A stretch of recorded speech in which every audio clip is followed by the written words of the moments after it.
O técnico de controle da NHK, a estação pública japonesa, se tocou que a estação de Hiroshima havia se desconectado da rede. A comunicação tentou ser restabelecida através de outra linha, mas acabou não conseguindo. A tragédia de quando não existia TV transformou-se em uma história de rádio.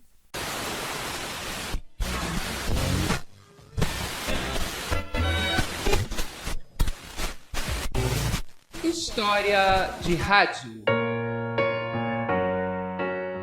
Diversas tentativas foram feitas para restabelecer a comunicação com a emissora de Hiroshima, até que começaram a chegar informações de que uma terrível bomba teria caído no local.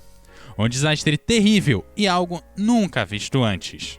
Foi lançada a primeira bomba atômica em 6 de agosto de 1945. Scientists, British and American, have made the atomic bomb at last. The first one was dropped on a Japanese city this morning. O comunicado da BBC informava o que havia se passado. Truman, o presidente dos Estados Unidos, advertiu o Japão.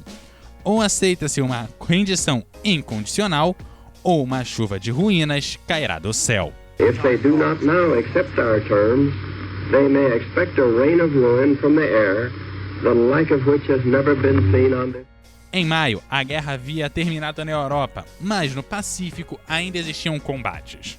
A Rádio Tóquio, emissora pública japonesa de ondas curtas, tentava transmitir para o exterior uma imagem de confiança sobre a vitória na guerra. Hello, you fighting orphans of the Pacific?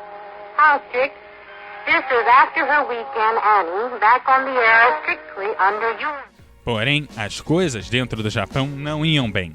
A economia de guerra já não funcionava e o Japão sofria derrota após derrota. Já se passava muito tempo desde a imagem heróica da conquista de Singapura, em 1942. O Japão desejava negociar a paz, mas não queria aceitar uma rendição incondicional como haviam exigido os aliados. Assim, os Estados Unidos, o Reino Unido e a China resolveram seguir pressionando. Em 9 de agosto, caiu uma segunda bomba atômica, dessa vez em Nagasaki. Em um novo discurso pelo rádio, o presidente norte-americano defendeu esses atos para acabar com a agonia da guerra e salvar a vida de milhões de norte-americanos. We have used it in order to shorten the agony of war, in order to save the lives of thousands and thousands of young Americans.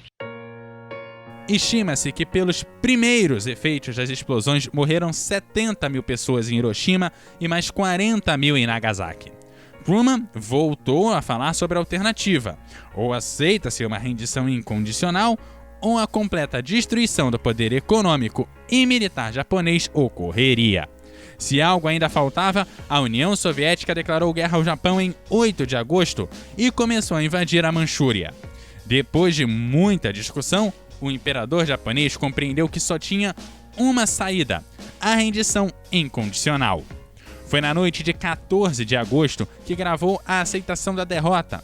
Horas depois, alguns oficiais do exército tentaram destruir a gravação, o que acabou não acontecendo. Ao amanhecer do dia 15 de agosto, a tentativa de destruir a gravação havia fracassado. Quando a rádio japonesa anunciava que viria a seguir um discurso do imperador, a notícia chegava aos Estados Unidos.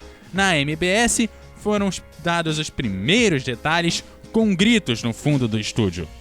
Tokyo Radio says acceptance of Potsdam Proclamation coming soon. I repeat, Tokyo Radio says acceptance of Potsdam Proclamation coming soon. One moment, please. A declaração do imperador japonês foi transmitida ao meio-dia do dia 15 de agosto e foi a primeira vez que os japoneses ouviram seu imperador falar.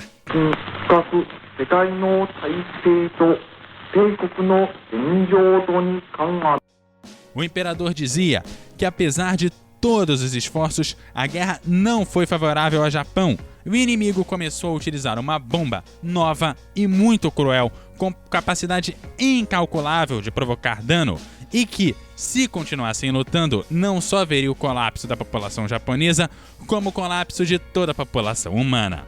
A rendição foi firmada no dia 2 de setembro de 1945 e a ocupação do Japão começou e teria reflexos também nas rádios, com a proibição do país transmitir para o exterior. A Rádio Tóquio só voltou a ser ouvida ao redor do mundo em 1952. Você está ouvindo o CoutoCast.